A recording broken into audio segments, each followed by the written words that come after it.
क्योंकि हम तो दरिया दिल वाले लोग हैं।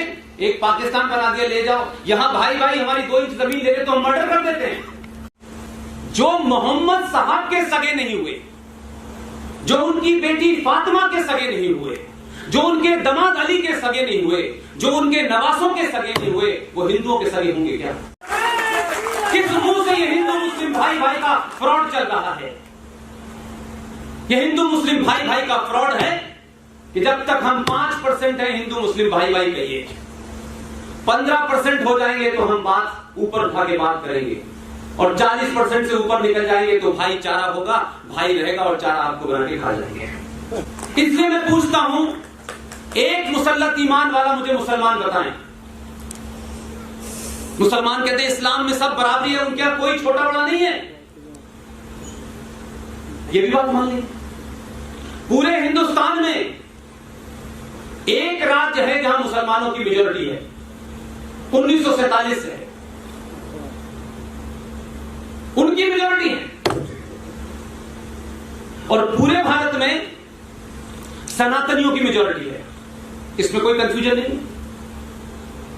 लेकिन मुसलमान चाहता क्या है? हमारी चोरी, हमारी दलाली, हमारी मक्कारी को मत पकड़ो। अगर तुम हमारे ऊपर सवाल उठाओगे तो सेकुलरिज्म खतरे में है। जो सेकुलरिज्म इस्लाम की थीसिस के खिलाफ है, इस्लाम और सेकुलरिज्म का कोई लेना देना नहीं। तो जम्मू कश्मीर राज्य जहां मेजॉरिटी मुसलमानों की थी, आपने उस राज्य में वहां के मक्कार, वो सैफुद्दीन सोज है, वो फारूक अब्दुल्ला है, वो मुफ्ती है, और एक का तो नाम गजब का है, उनका नाम है गुलाम नबी आजाद। पता नहीं नबी से आजाद है, कांग्रेस के गुलाम है, अल्लाह जाने। वो शख्स उस कश्मीर राज्य से आता है जिस कश्मीर राज्य में उनकी मेजॉरिटी है। पूरे देश का, बिहार का, उड़ीसा का, कहीं का एक मुसलमान ले लीजिए, एक मुसल्लत ईमान वाला मुसलमान नहीं मिला जो चौराहे पे खड़े होकर कहता कि यार तुम हिंदुस्तान की दिल्ली से पैसा लेते हो, तुम्हारा बजट हमसे चलता है, और तुम जम्मू कश्मीर में गिनती में ज्यादा हो, तो तुम्हारी असेंबली की उम्र 6 साल होगी, तुम्हारे यहां चीफ मिनिस्टर नहीं होगा, प्राइम मिनिस्टर होगा, तुम्हारे यहां सदर रियासत होगा, तुम्हारा संविधान अलग होगा। यह भी भारत ने मान लिया। धारा 370 और 35A के माध्यम से उस मुस्लिम मेजॉरिटी स्टेट का मुस्लिम स्वरूप बरकरार रहे, इसलिए भारत सरकार की पार्लियामेंट, भारत का संविधान जम्मू कश्मीर में लागू नहीं होता था। यहां भी हमने मान लिया, क्योंकि हम तो दरिया दिल वाले लोग हैं। एक पाकिस्तान बना दिया, ले जाओ, यहां भाई भाई हमारी 2 इंच जमीन ले रहे तो हम मर्डर कर देते हैं। लेकिन इस देश की जमीन हमने ऐसी दे दी जैसे हमारे बाप की नहीं थी। उस जम्मू कश्मीर में वहां का संविधान अभी 5 अगस्त 2019 को कूड़ेदान में डाला। वो संविधान क्या करता है? उस संविधान में मुसलमानों ने प्रोविजन किया कि 1957 में जम्मू कश्मीर में सफाई कर्मचारियों की हड़ताल हो गई, और शेख साहब तो शेख साहब हैं, करते हैं और कुछ नहीं करते। बाकायदा यह हुआ कि हमारी गंदगी को कौन साफ करेगा, क्योंकि इस्लाम में तो कोई ऐसा पैदा ही हुआ नहीं, सब शेख और सैयद पैदा हुए हैं, ये काम कौन करेगा? इसलिए पठानकोट और अमृतसर से इस लड़ाई को लड़ते हुए मुझे 4 साल गए, और 5 अगस्त 2019 को पहली बार शपथ आई। उसमें सब शामिल हैं, उसमें सब लोग शामिल हैं। ये बात अलग है कि हम लोगों ने, हमारी टीम ने उसको सुप्रीम कोर्ट में चैलेंज किया। आप सब लोग 370, इसलिए मुसलमान कुछ मामले बड़ा शातिर है। आप 370, आप 370 में लगे हुए हैं। कई पार्टियों के मैनिफेस्टो में 370 आते आते ऐसा लगने लगा मकान नंबर ही 370 रख ले तो ज्यादा अच्छा है। जो असली धारा थी, जो चोरी से भारत के संविधान में डाली गई 14 मई 1954 को, उसके बारे में जिक्र नहीं किया गया। कभी इस देश के राजनीतिक दलों ने, किसी सामाजिक संगठन ने इस धारा का निजी बातचीत में भी जिक्र नहीं किया। उस धारा ने जम्मू कश्मीर में 1957 1956 में जम्मू कश्मीर के संविधान का ड्राफ्ट तैयार हुआ था और जनवरी 1957 में वो संविधान लागू हुआ। ये देश टू नेशन थ्योरी में बटा, इसके बटने की बुनियाद ये थी।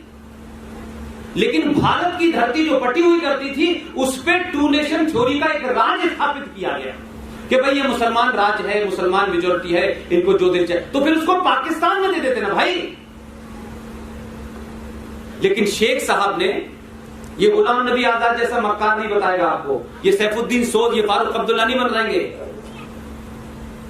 इन्होंने नहीं बताया।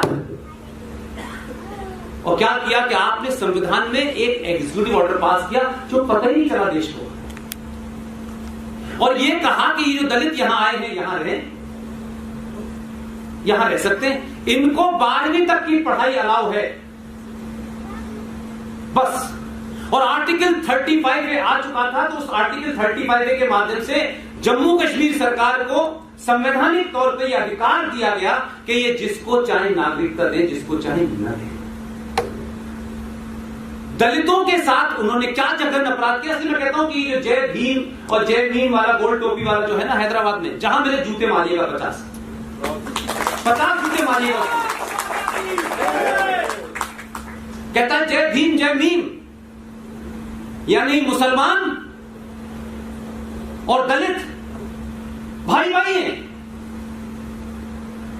हर चीज पे बोलता है तू, कोई ऐसी चीज नहीं है देश में जिस पे ना बोलता हो। जम्मू कश्मीर में 1957 में उन 200 दलितों को संविधान के अंदर एग्जीक्यूटिव ऑर्डर पास करके कहा गया ये यहां रह सकते हैं, लेकिन आर्टिकल 35A की वजह से इन्हें नागरिकता नहीं मिल सकती, लेकिन रह सकते हैं और हमारी नौकरी में ये सफाई का काम करेंगे। और उस प्रोविजन में ये कहा कि ये यहां रहें, इनकी नेक्स्ट जनरेशन संतान दर संतान जो भी होगी वो जम्मू कश्मीर राज्य में रह सकती है, नागरिक नहीं बन सकती, वोट नहीं दे सकती, वहां की स्कीमों का कोई फायदा नहीं ले सकती। इस डिस्क्रिमिनेशन को भी मैं मानने के लिए तैयार हूं। दुनिया में इतना जघन्य अपराध कहीं नहीं मिले, कहीं नहीं पड़ा। दुनिया की बड़ी हिस्ट्री पढ़ते हैं, उस एग्जीक्यूटिव ऑर्डर में पास ये किया गया कि ये यहां रहेंगे, ये PhD करके आ जाए, ये इंजीनियर बन के आ जाए, इन्हें शेख साहब की सिर्फ गंदगी उठानी है, लिहाजा आजीवन ये भंगी रहेंगे, इसके अलावा कुछ नहीं हो सकते। सुना है कहीं आपने? कहां है वो लोग जो कुरान शरीफ लेकर दिन भर घूमते रहते हैं? पूछा नहीं उन्होंने यार, इस हिंदुस्तान की मेजोरिटी में 20-22 करोड़ मुसलमान रहते हैं।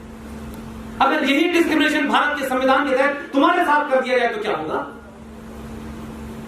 क्योंकि आप मेजोरिटी में एक छोटी सी जगह में जिसका खर्चा हमारे और आपके टैक्स से चलता था, कश्मीर में इतना कुछ नहीं प्रोड्यूस होता कि उनका बजट चल जाता, लेकिन आपने 2.5 लाख उसमें ऐसे बच्चों से मिला हूं जो राष्ट्रीय चैंपियन हैं,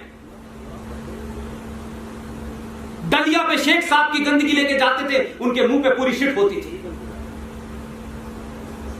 किसी मुसलमान को नहीं लगा कि जय भीम का काम जरा वहां जाके करें। चुप, पूरे हिंदुस्तान का मक्कार मुसलमान चुप, एकदम चुप, उठाई नहीं इस बात को, कभी पता ही ना चले।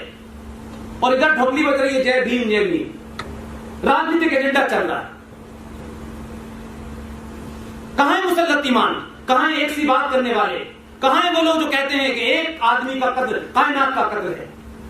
तुमने तो आने वाली 50 नस्लों का कद्र किया यार, और दिल्ली में कहते हो कि हमें बराबरी का दर्जा नहीं है।